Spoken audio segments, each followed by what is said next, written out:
গ্রামের নাম চন্দ্রপুর। ছোট্ট এক গ্রাম, চারপাশে ধানের ক্ষেত, বাঁশঝাড় আর কাঁচা মাটির রাস্তা। ভোর হলে পাখির ডাক আর গরুর ঘণ্টার শব্দে ঘুম ভাঙে মানুষের। এই গ্রামেই থাকে আরিফ, এক গরিব কৃষক ছেলে। আরিফের বয়স ২৫। বাবা মারা গেছেন অনেক বছর আগে। মা অসুস্থ, শয্যাশায়ী। ছোট একটি কুঁড়ে ঘর, পাশে আধা বিঘা জমি, এই হল তার পুরো সংসার। প্রতিদিন ভোরে ঘুম থেকে উঠে মাকে ওষুধ খাইয়ে এক মুঠো ভাত মুখে দিয়ে সে চলে যায় খেতে। আরিফ দেখতে খুব সুদর্শন নয়, তবে তার চোখে আছে অদ্ভুত এক শান্ত গভীরতা। মুখে সবসময় ক্লান্তির ছাপ, কিন্তু মনের ভেতর পাহাড় সমধৈর্য। সেদিনও আর ১০টা দিনের মতোই শুরু হয়েছিল। ভোরের কুয়াশা তখনও পুরো কাতেনি। ধানের পাতায় শিশিরের ফোঁটা চিকচিক করছিল। আরিফ কাস্তে হাতে খেতে নেমে কাজ শুরু করল। মাথার ভেতর শুধু একটাই চিন্তা, আজ বাজারে ধান বিক্রি করলে মায়ের ওষুধ কেনা যাবে তো। হঠাৎ দূরে ক্ষেতের একপাশে সে কিছু একটা অদ্ভুত আলো দেখতে পেল। ম্লান নীলচে আলো, যেন জোনাকি পোকার মতো, কিন্তু অনেক উজ্জ্বল। আরিফ প্রথমে ভাবল চোখের ভুল। চোখ কচলে আবার তাকাল। না, আলোটা সত্যিই আছে। সে ধীরে ধীরে এগিয়ে গেল। ধানের গাছ সরিয়ে যখন কাছে গেল, তখন তার বুকের ভেতর ধক করে উঠল। ধানক্ষেতের মাঝে দাঁড়িয়ে আছে এক অপূর্ব সুন্দরী মেয়ে। তার গায়ের রং যেন চাঁদের আলো মাখা। লম্বা কালো চুল কোমর ছুঁয়েছে, চোখ দুটো গভীর নীল, যেন রাতের আকাশে ২ টুকরো নক্ষত্র। তার পরনে অদ্ভুত সাদা নীল রঙের পোশাক, যা আরিফ জীবনে কখনো দেখেনি। আর সবচেয়ে আশ্চর্যের বিষয়, তার চারপাশে মৃদু আলো জ্বলছে। আরিফ ভয়ে এক পা পিছিয়ে গেল। তুমি তুমি কে? কাপা গলায় বলল সে। মেয়েটা চমকে উঠল, চোখ বড় বড় করে তাকাল। তুমি আমাকে দেখতে পাচ্ছ? তার কণ্ঠস্বর যেন বাঁশির সুর, নরম মধুর, কিন্তু দুঃখে ভরা। আরিফ অবাক হয়ে বলল, না দেখলে তো কথা বলতাম না। তুমি মানুষ নও। মেয়েটা কিছুক্ষণ চুপ করে রইল, তারপর নিচু গলায় বলল, আমি মানুষ নই, আমি পরী। এই কথা শুনে আরিফের মাথা ঘুরে গেল। পরী!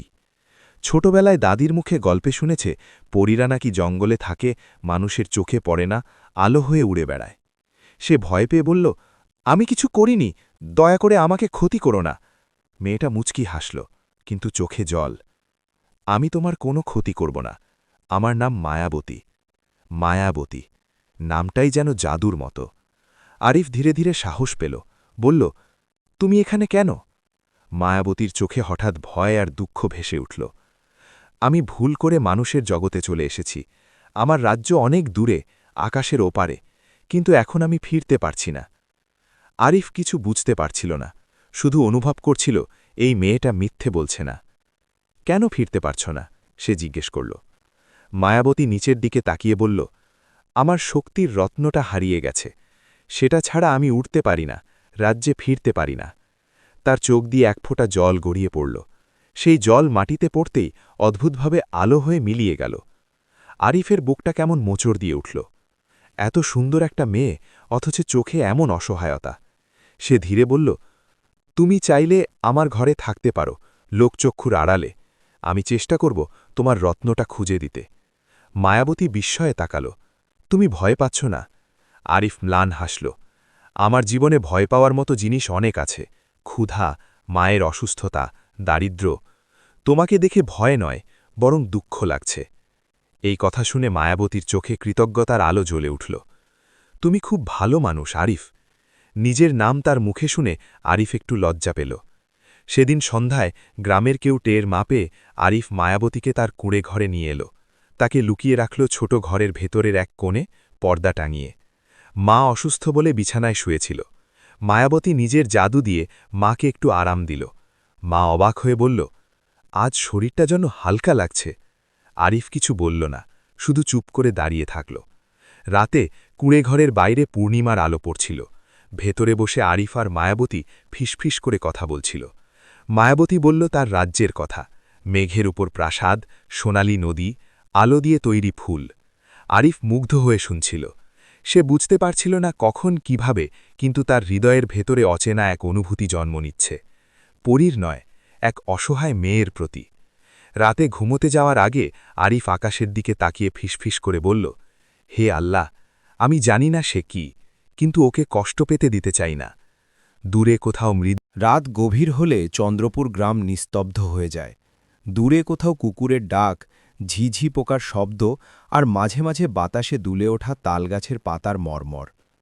আরিফ ঘরের এক কোণে চাটাই বিছিয়ে শুয়েছে। অন্য কোণে পর্দার আড়ালে বসে আছে মায়াবতী। তার ঘুম আসছে না। মানুষের ঘর, মাটির গন্ধ, কুপিবাতির হলুদ আলো সবই তার কাছে অচেনা। সে ধীরে ডাকল, এই আরিফ। আরিফ উঠে বসল। হ্যাঁ, তোমার কি কষ্ট হচ্ছে আমার জন্য? আরিফ কিছুক্ষণ চুপ করে রইল, তারপর বলল, কষ্ট নয়, ভয় লাগে। আমার জন্য? না, গ্রামবাসীর জন্য। তারা যদি জানে। মায়াবতীর চোখে ছায়া নেমে এলো। তাহলে তুমি চাইলে আমি চলে যাব। আরিফ সঙ্গে সঙ্গে মাথা নাড়ল। না না, তুমি কোথায় যাবে? আমি তো বলেছি তোমাকে সাহায্য করব। এই কথা শুনে মায়াবতীর চোখে অদ্ভুত এক উষ্ণতা ছড়িয়ে পড়ল। তোমরা মানুষরা অদ্ভুত, সে হালকা হাসল। নিজেরা কষ্টে থেকেও অন্যকে আশ্রয় দাও। আরিফ লজ্জায় মাথা নিচু করল। এটাই তো মানুষ হওয়া। পরদিন ভোরে আরিফ ঘুম থেকে উঠল ভয়ে ভয়ে। আজ তাকে খেতে যেতে হবে, কিন্তু মায়াবতীকে একা রেখে যেতে মন সায় দিচ্ছে না। আমি গেলে তুমি ঘরে থাকবে, সে বলল। বাইরে আসবে না, কেউ দেখলে সমস্যা হবে। মায়াবতী মাথা নেড়ে রাজি হল। আরিফ মাকে খাইয়ে দিয়ে বেরিয়ে গেল। কিন্তু মানুষের কপালে শান্তি বেশিদিন থাকে না। দুপুরের দিকে হঠাৎ করে গ্রামে গুজব ছড়িয়ে পড়ল, আরিফের ঘর থেকে নাকি রাতে আলো বের হয়। কেউ বলল জিন, কেউ বলল ডাকিনী, কেউ বলল গুপ্তধন। আরিফ এসব জানত না, কিন্তু তার ঘরের সামনে তখন কৌতূহলী কয়েকজন গ্রামবাসী জড়ো হয়েছে। মায়াবতী পর্দার আড়াল থেকে সব শুনতে পাচ্ছিল। তার বুক কাঁপছিল। আমার জন্য আরিফ বিপদে পড়বে, মনে মনে ভাবল সে।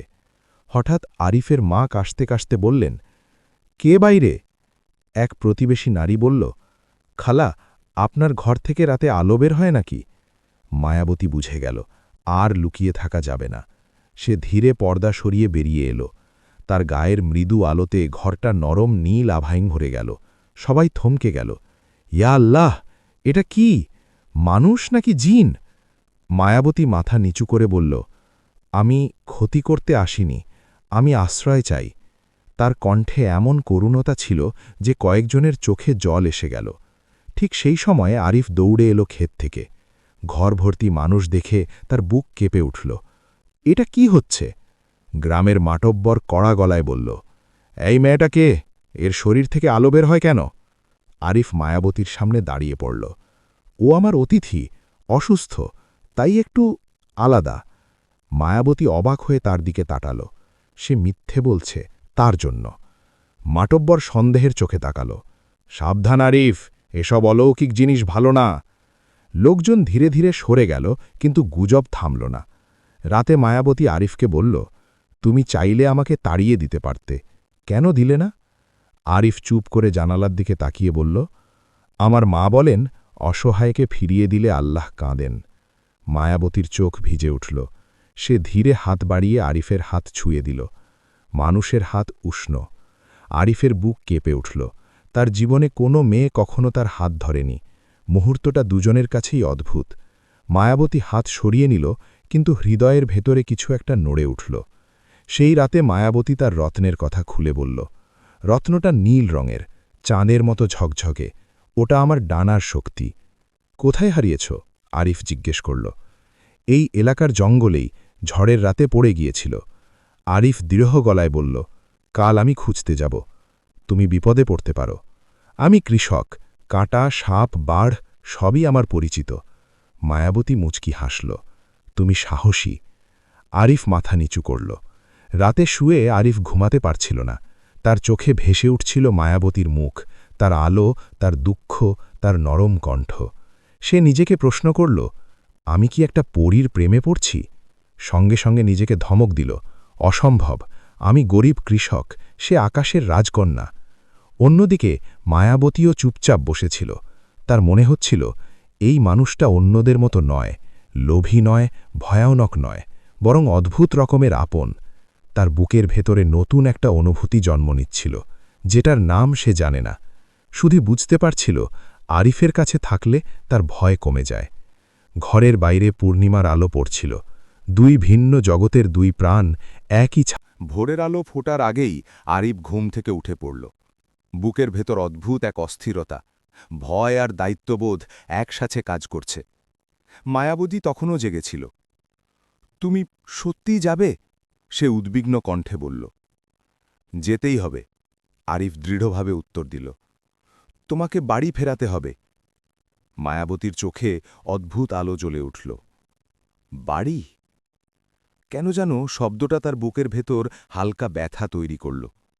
সে নরম গলায় বলল, ওই জঙ্গলটা ভালো না, সেখানে কালছায়া নামে এক দানব বাস করে। আরিফ ভ্রু কুচকাল। দানব? মানুষের ভয় খায় সে, বিশেষ করে যারা একা যায়। আরিফ মুচকি হাসল। আমার ভয় অনেক আগেই শেষ হয়ে গেছে। মায়াবতী তার দিকে তাকিয়ে থাকল। এই মানুষটা সত্যি অদ্ভুত। সূর্য ওঠার সময় আরিফ হাতে লাঠি আর কাঁধে এক বোতল পানি নিয়ে বেরিয়ে পড়ল। জঙ্গলটা গ্রামের উত্তর দিকে, ঘন, অন্ধকার আর ভয়ঙ্কর। গ্রামের লোকেরা ওদিকে যায় না। পাখির ডাক ধীরে ধীরে থেমে গেল। বাতাস ভারী হয়ে উঠল। আরিফের বুকের ভেতর ধকধক শুরু হল, কিন্তু সে থামল না। হঠাৎ দূরে সে দেখতে পেল একটা নীল আলো মাটির ওপর পড়ে আছে। তার হৃদয় জোরে ধাক্কা খেল। ওটাই কি রত্ন? সে দৌড়ে এগোতে লাগল। কিন্তু হঠাৎ ঝোপের ভেতর থেকে বেরিয়ে এলো এক ভয়ঙ্কর ছায়া। মানুষের মতো দেহ, কিন্তু চোখ লাল, দাঁত বের করা, শরীর কালো ধোঁয়ার মতো। কাল ছায়া। দানব গর্জে উঠল। কে আমার এলাকায় এসেছে? আরিফ পিছিয়ে গেল এক পা।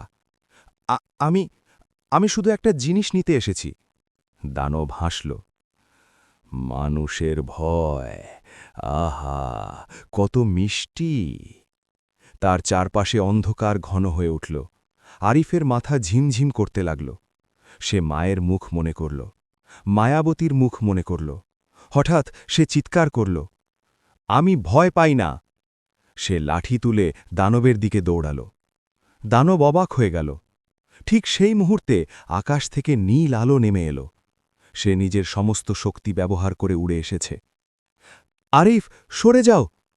তার হাত থেকে আলো ছিটকে পড়ল। দানব চিৎকার করে পিছিয়ে গেল। কিন্তু শক্তি শেষ হয়ে যাওয়ায় মায়াবতী মাটিতে লুটিয়ে পড়ল। আরিফ দৌড়ে এসে তাকে ধরল। তুমি কেন এলে? তোমাকে মরতে দিতে পারি না। তার কণ্ঠ দুর্বল। আরিফ কাঁপা হাতে নীল রত্নটা তুলে নিল। রত্নটা ছোঁয়ামাত্র মায়াবতীর শরীর আলোতে ভরে উঠল। তার ডানা অদৃশ্য থেকে দৃশ্যমান হল, স্বচ্ছ, নীলচে, আলোয় তৈরি। দানব আর্তনাদ করে অন্ধকারে মিলিয়ে গেল। মায়াবতী ধীরে উঠে দাঁড়াল। এখন সে পুরো শক্তিতে পড়ি। তার চারপাশে ঝলমলে আলো। আরিফ মুগ্ধ হয়ে তাকিয়ে রইল। তুমি চলে যাবে? সে কাঁপা গলায় বলল। মায়াবতী চুপ করে রইল কিছুক্ষণ, তারপর বলল, আমার রাজ্য আমাকে ডাকছে। আরিফের বুকটা যেন ফেটে গেল। তাহলে আমি? মায়াবতী এগিয়ে এসে তার সামনে দাঁড়াল। তুমি আমার প্রাণ বাঁচিয়েছ, কিন্তু মানুষ আর পরীর পথ এক না। তার চোখে জল। আমি যদি তোমাকে ভালোবাসি? আরিফের ঠোঁট কেঁপে উঠল। আমি তো অনেক আগেই। নীরবতা নেমে এলো। হঠাৎ আকাশে বজ্রধ্বনি। একটি আলোয় তৈরি দরজা খুলে গেল আকাশে, পরীদের রাজ্যের পথ। মায়াবতী এক পা এগোল, তারপর থামল, পিছনে ফিরে তাকাল। আমি কি আর তোমাকে দেখতে পাব? আরিফ মাথা নিচু করে বলল, ভাগ্য চাইলে। মায়াবতীর চোখ থেকে জল ঝরে পড়ল। সে আকাশের পথে উড়ে গেল। আরিফ একা দাঁড়িয়ে রইল অন্ধকার জঙ্গলে, হাতে ধরা নীল রত্নের আলো। মায়াবতী চলে যাওয়ার পর জঙ্গলটা অদ্ভুত নীরব হয়ে গেল। পাখির ডাক নেই, বাতাস নেই, শুধু আরিফের বুকের ভেতর ভারী ধকঝক শব্দ। সে অনেকক্ষণ একই জায়গায় দাঁড়িয়েছিল। তারপর ধীরে ধীরে গ্রামের পথে হাঁটতে শুরু করল। হাঁটতে হাঁটতে মনে হচ্ছিল তার বুকের ভেতর থেকে কেউ আলো ছিনিয়ে নিয়ে গেছে। গ্রামে ফিরে সবাই তাকে ঘিরে ধরল। তুই বেঁচে আছিস? জঙ্গলে ঢুকেছিলি কেন? কিছু দেখেছিস নাকি? আরিফ কিছু বলল না, সোজা ঘরে ঢুকে পড়ল। মা দুর্বল কণ্ঠে বললেন, বাবা, তুই ঠিক আছিস? আরিফ মায়ের পাশে বসে পড়ল। তার চোখ ভিজে উঠল। মা, কেউ যদি খুব আপন হয়ে হঠাৎ চলে যায়, খুব কষ্ট হয়, তাই না?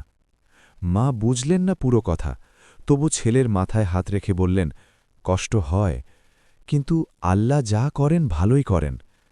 এই কথা আরিফের বুক আরও ভারী করে দিল। এরপর দিনগুলো বদলে গেল। সে খেতে যায়, কাজ করে, রাতে ফেরে, কিন্তু আগের মতো কথা বলে না, হাসে না। গ্রামের লোকেরা বলল, আরিফ পাগল হয়ে যাচ্ছে।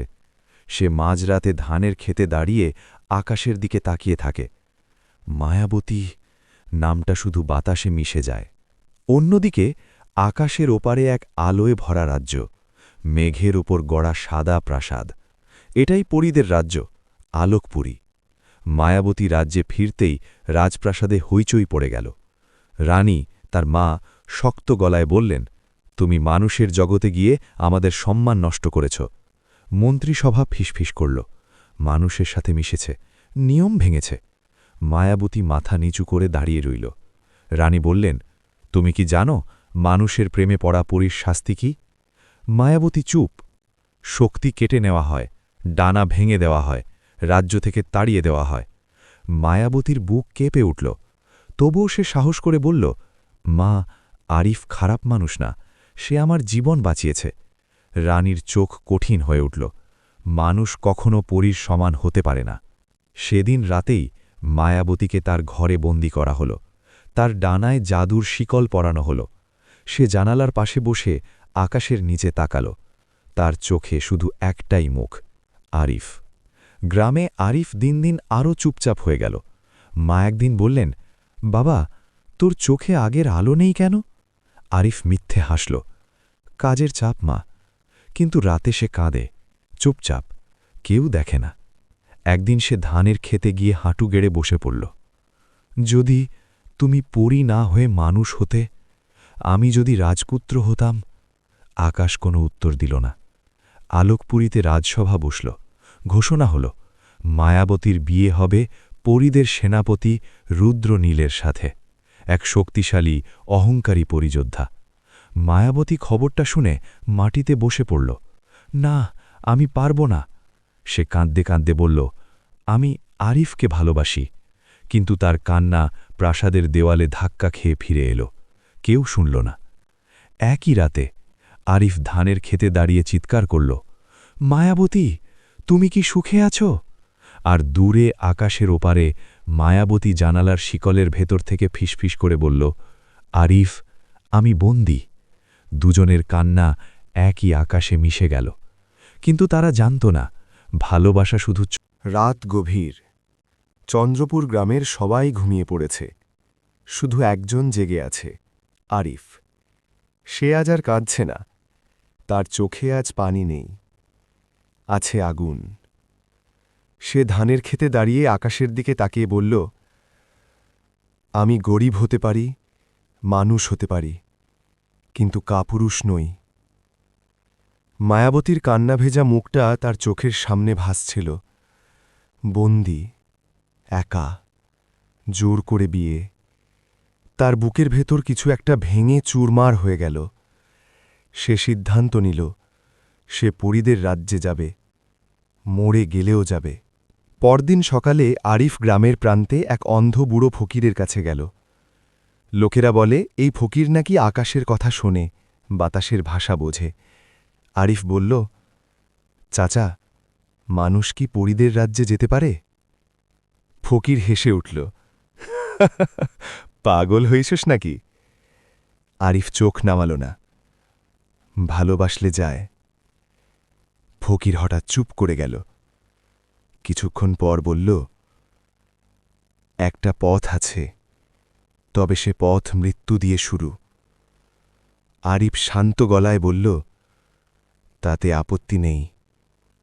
ফকির বলল, কালছায়া জঙ্গলের গভীরে আছে নীল দরজা, পূর্ণিমার রাতে খোলে। মানুষ গেলে শরীর ভাঙবে, স্মৃতি পুড়বে, রক্ত ঝরবে। তবুও যাব। ফকির দীর্ঘশ্বাস ফেলল।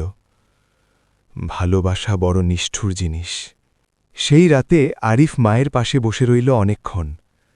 মা ঘুমোচ্ছিলেন। সে মায়ের কপালে চুমু দিয়ে ফিসফিস করল, মাফ করো মা, ফিরে না এলে বুঝবে তোর ছেলেটা কাউকে খুব ভালোবেসেছিল। তার চোখে পানি এলো না। সে উঠে দাঁড়াল, লাঠি হাতে নিল। বুকের মধ্যে শুধু একটাই নাম, মায়াবতী। পূর্ণিমার আলোয় জঙ্গল ভুতুরে লাগছিল, কালছায়ার এলাকা। হঠাৎ মাটির মাঝখানে দেখা গেল নীল রঙের আলো দিয়ে বানানো এক দরজা। চারপাশে বাতাস নেই, শব্দ নেই। আরিফ সামনে দাঁড়িয়ে বলল, আমি আসছি মায়াবতী। সে দরজায় পা দিল। দরজার ভেতরে ঢুকতেই তার শরীর জ্বলতে লাগল, হাড় কেঁপে উঠল। মাথার ভেতর হাজার স্মৃতি চিৎকার করতে লাগল। তার বাবার মুখ, মায়ের মুখ, শৈশব, সব ভাঙতে লাগল। রক্ত ঝরতে লাগল পা থেকে। সে পড়ে গেল, তারপর উঠল, আবার হাঁটল, আবার পড়ল। তার মুখ দিয়ে শুধু একটাই শব্দ বের হচ্ছিল, মায়াবতী। শেষে আলো নিভে গেল। আরিফ অচেতন হয়ে পড়ল। আলোকপুরীর প্রাসাদের সামনে বজ্রের মতো শব্দ হল। এক মানুষ রক্তাক্ত শরীরে পড়ে আছে।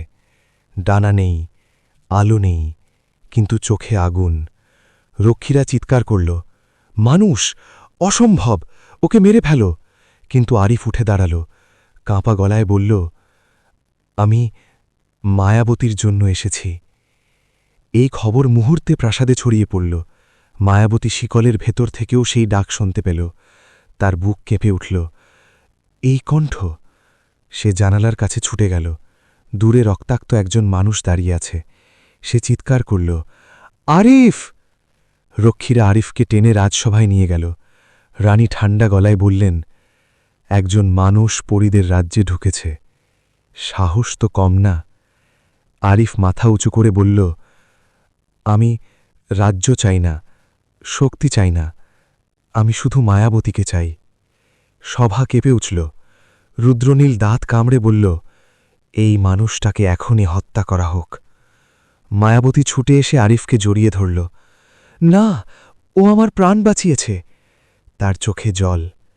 আরিফ কাপা হাতে তার মুখ ছুঁয়ে বলল, তুমি বেঁচে আছো, এইটাই যথেষ্ট। আলোকপুরীর রাজসভা সেদিন আগুনের মতো উত্তপ্ত। চারপাশে আলো দিয়ে তৈরি স্তম্ভ, মেঘের মতো সাদা মেঝে, আর মাঝখানে দাঁড়িয়ে আছে এক রক্তাক্ত মানুষ, আরিফ। তার সামনে দাঁড়িয়ে মায়াবতী, চোখে জল, ডানায় জাদুর শিকল। আর সিংহাসনে বসে আছেন পরীদের রানী, মায়াবতীর মা। রানী কঠোর কণ্ঠে বললেন, মানুষের নিয়ম আর পরীদের নিয়ম এক নয়। এই মানুষ আমাদের রাজ্যে ঢুকে মহাপাপ করেছে। রুদ্রনীল এগিয়ে এসে বলল, ওকে এখনই হত্যা করা হোক, নইলে অন্য মানুষরাও সাহস পাবে। আরিফ মাথা তুলে তাকাল। তার গলা কাঁপছে, কিন্তু কণ্ঠ শক্ত। মেরে ফেললে ফেলুন, কিন্তু ওকে ছেড়ে দিন। সে মায়াবতীর দিকে তাকাল, ও মুক্তি পাক। মায়াবতী চিৎকার করে উঠল, না, আমি ওকে ছাড়া বাঁচব না। রাজসভায় শোরগোল শুরু হয়ে গেল। অসম্ভব! মানুষ আর পরীর প্রেম নিষিদ্ধ, নিয়ম ভাঙা যাবে না। রানী হাত তুলতেই সবাই চুপ হয়ে গেল। তিনি বললেন, একটা উপায় আছে। মায়াবতী তাকাল, আরিফ তাকাল। রানী বললেন, পরীর প্রেম প্রমাণ করতে হলে মানুষের বুকেও জাদুর আগুন থাকতে হবে। তিনি আগুল তুলে আকাশে এক বৃত্ত আঁকলেন। আলো ঘুরে তৈরি হল আগুনের মতো একটি দরজা। এটা আত্মার আগুন। মানুষ যদি এর ভেতর দিয়ে যায়, তবে দুইটার একটাই হবে, হয় সে পরীতে রূপ নেবে, নয়তো তার আত্মা পুড়ে শেষ হয়ে যাবে। মায়াবতী কাঁপতে কাঁপতে বলল, না, ও মরেও যেতে পারে। রানী কঠিন স্বরে বললেন, ভালোবাসার দাম আছে মেয়ে, আরিফ এগিয়ে এলো। তার শরীর কাঁপছে, তবু চোখ স্থির। আমি প্রস্তুত। মায়াবতী তাকে জড়িয়ে ধরল। পাগল, তুমি মরবে। আরিফ ফিসফিস করে বলল, তোমাকে ছাড়া এমনিতেই আমি মরা। রাজসভা ফাঁকা করে দেওয়া হলো। সবাই দূরে দাঁড়াল। মাঝখানে আগুনের দরজা জ্বলছে নীল আর সাদা আলোয়। মায়াবতী কাঁদতে কাঁদতে বলল, আমি তোমাকে ভালোবাসি। এই প্রথম শব্দটা সে মুখে আনল। আরিফ হালকা হাসল। এই কথাটা শুনেই আমার জীবন সার্থক। সে ধীরে ধীরে আগুনের দরজার দিকে হাঁটল। প্রথম পা রাখতেই তার চামড়া জ্বলে উঠল। সে চিৎকার করল না। দ্বিতীয় পা, হাড়ে আগুন ধরল। সে দাঁতে দাঁত চেপে রইল। তৃতীয় পা, তার বুকের ভেতর যেন আগুন ঢুকে গেল। সে হাঁটু গেড়ে বসে পড়ল। মায়াবতী চিৎকার করল, থামো! কিন্তু আরিফ উঠল। শেষ শক্তি দিয়ে বলল, মায়াবতী। তার চোখে আগুন আর আলো একসাথে জ্বলে উঠল। তারপর এক প্রচণ্ড বিস্ফোরণ। সবাই চোখ ঢেকে ফেলল। আলো ধীরে ধীরে মিলিয়ে গেল। মেঝের ওপর পড়ে আছে একটি নিথর দেহ। মায়াবতী ছুটে গেল। আরিফ! সে তাকে বুকে তুলে নিল। চোখ বন্ধ, শ্বাস নেই। তার কান্নায় আকাশ কেঁপে উঠল। আমি রানী নই, রাজকন্যা নই, আমি শুধু তোমার মায়াবতী। রানীর চোখেও জল এসে গেল। সভা নিস্তব্ধ। হঠাৎ আরিফের বুক থেকে নীল আলো বেরোল। তার শরীর হালকা হয়ে উঠল। তার পিঠে ধীরে ধীরে গজালো স্বচ্ছ নীল ডানা। তার চোখ খুলল। সে ফিসফিস করে বলল, আমি এখনও আছি। মায়াবতী হতভম্ব হয়ে তাকাল। রানী উঠে দাঁড়াল। অসম্ভব! মানুষের আত্মা আগুন সহ্য করেছে। সে যোগ্য প্রমাণিত হয়েছে। রুদ্রনীল পিছিয়ে গেল। না, এটা হতে পারে না। আরিফ এখন আর শুধু মানুষ নয়, সে আধা মানুষ, আধা পরী। ভালোবাসা তাকে বদলে দিয়েছে। রানী গভীর স্বরে বললেন, ঠিক আছে। এই প্রেম রাজ্য স্বীকার করল। মায়াবতী কান্নায় আর হাসিতে ভেঙে পড়ল। আরিফ তাকে জড়িয়ে ধরল। কিন্তু রানী আবার বললেন, কিন্তু একটি শর্ত আছে। সবাই থমকে গেল। ওকে মানুষের জগৎ আর দেখতে দেওয়া হবে না। আরিফকে এখানেই থাকতে হবে। মায়াবতী কেঁপে উঠল। আরিফ চুপ করল। তার চোখে ভেসে উঠল মায়ের মুখ, কুড়ে ঘর। আলোকপুরীর আকাশ সেদিন অদ্ভুত রকম শান্ত ছিল। সাদা মেঘের ওপর দাঁড়িয়ে আরিফ চুপ করে তাকিয়েছিল দূরের নীল শূন্যতায়। তার পিঠে স্বচ্ছ নীল ডানা, শরীরে আলো, তবু বুকের ভেতরে সেই পুরনো মানুষের হৃদয়। গ্রামের কুঁড়েঘরটা তার চোখের সামনে ভেসে উঠল। মায়ের কাশির শব্দ, মায়ের কাঁপা হাত, ধানক্ষেতের মাটির গন্ধ। তার চোখ ভিজে উঠল। মায়াবতী ধীরে এসে তার পাশে দাঁড়াল। তুমি কাঁদছ? আরিফ মাথা নাড়ল। না, শুধু মনে পড়ছে। মায়াবতী জানত কি মনে পড়ছে। সে নিচু গলায় বলল, আমার জন্যে তুমি সব ছেড়ে দিলে? আরিফ দীর্ঘশ্বাস ফেলল। ভালোবাসা কি কখনো হিসেব করে? রানী তাদের সামনে এসে দাঁড়ালেন। তার কণ্ঠ এবার আর কঠিন নয়, ক্লান্ত। আরিফ, তুমি আমাদের নিয়ম ভেঙে প্রমাণ করেছ ভালোবাসা শুধু পরীদের সম্পদ না। আরিফ মাথা নত করল। কিন্তু নিয়ম নিয়মই। রানী আকাশের দিকে তাকালেন। তুমি যদি মানুষের জগতে ফিরে যাও, তোমার পরীর শক্তি নষ্ট হবে, ডানা ঝরে যাবে, তুমি আবার সাধারণ মানুষ হয়ে যাবে। মায়াবতী কেঁপে উঠল। না, ও মরেও যেতে পারে। রানী ধীরে বললেন, আর যদি এখানেই থাকে, তবে আর কখনো তার মাকে দেখতে পারবে না। নীরবতা নেমে এল। মায়াবতী আর আরিফ একে অপরের দিকে তাকাল। দুই জগৎ, দুই ভালোবাসা, এক হৃদয়। সেই রাতে আরিফ ঘুমাতে পারল না। সে একা দাঁড়িয়ে আলোকপুরীর প্রান্তে এসে চোখ বন্ধ করল। হঠাৎ বাতাসে যেন ভেসে এলো এক পরিচিত কণ্ঠ। আরিফ! সে চমকে উঠল। মা! সে কিছুই দেখল না, শুধু অনুভব করল। মায়ের কাঁপা কণ্ঠ। বাবা, তুই কোথায়? আমার খুব ভয় লাগছে। আরিফ হাঁটু গেড়ে বসে পড়ল। তার চোখ দিয়ে অশ্রু গড়িয়ে পড়ল মেঘের উপর। মা, আমি তোমাকে ছেড়ে আসতে পারি না। তার বুক ফেটে কান্না বেরিয়ে এলো। সে বুঝে গেল তার সিদ্ধান্ত হয়ে গেছে। ভোরবেলা সে মায়াবতীর সামনে দাঁড়াল। মায়াবতীর চোখে আগেই ভয়। তুমি কি ভাবছ? আরিফ ধীরে বলল, আমি মানুষ ছিলাম, মানুষ হয়েই মরতে চাই। মায়াবতীর মুখ সাদা হয়ে গেল। না, তুমি এটা করতে পারো না। আমি মাকে একা ফেলে আসতে পারি না। মায়াবতী কাঁদতে লাগল। আমি তোমাকে ছাড়া বাঁচব না।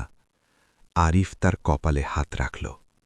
ভালোবাসা মানে সবসময় একসাথে থাকা নয়, ভালোবাসা মানে কাউকে বাঁচিয়ে রাখা। তারপর সে রানীর সামনে গিয়ে দাঁড়াল। আমাকে মানুষের জগতে ফেরত পাঠান। রানীর চোখ ভিজে উঠল। জানো এর মানে কি? হ্যাঁ। আকাশে আবার সেই নীল দরজা খুলল। এবার আগুন নেই, শুধু আলো। মায়াবতী আরিফকে শক্ত করে জড়িয়ে ধরল। আমাকে ভুলে যেও না। আরিফ কাঁপা গলায় বলল, আমি তোমাকে আমার রক্তে লিখে রেখেছি। সে নিজের বুকের কাছে হাত রাখল। এই হৃদয়ে যতদিন চলবে তুমি থাকবে। মায়াবতী কাঁদতে কাঁদতে তার ঠোঁটে শেষবারের মতো চুমু খেল। তারপর দরজার ভেতর দিয়ে হেঁটে গেল আরিফ। আলোয় ঢেকে গেল সবকিছু। চন্দ্রপুর গ্রামের ধানের ক্ষেতে এক সকালে মানুষজন চিৎকার শুনল, এই যে আরিফ পড়ে আছে। সে মাটিতে অজ্ঞান হয়ে পড়েছিল। ডানা নেই, আলো নেই, শুধু মানুষ। তার মা দৌড়ে এসে ছেলেকে জড়িয়ে ধরলেন। বাবা, তুই বেঁচে আছিস? আরিফ চোখ খুলে ফিসফিস করে বলল, মা। তার চোখ দিয়ে পানি গড়িয়ে পড়ল। সে বেঁচে আছে, মানুষ হয়ে। মাস কেটে গেল। আরিফ আবার খেতে কাজ করে, মায়ের ওষুধ আনে। হাসে না আগের মতো, কিন্তু ভেঙেও পড়ে না। রাতে সে ধানের খেতে দাঁড়িয়ে আকাশের দিকে তাকায়। পূর্ণিমার রাতে দূরে এক ঝিলিক নীল আলো দেখা যায়। সে ফিসফিস করে বলে, মায়াবতী। আকাশের ওপারে আলোকপুরীতে এক পরী জানালার পাশে দাঁড়িয়ে মানুষের জগতের দিকে তাকিয়ে ফিসফিস করে, আরিফ। দুই আকাশ, দুই পৃথিবী, মাঝখানে শুধু একটাই জিনিস অটুট, ভালোবাসা।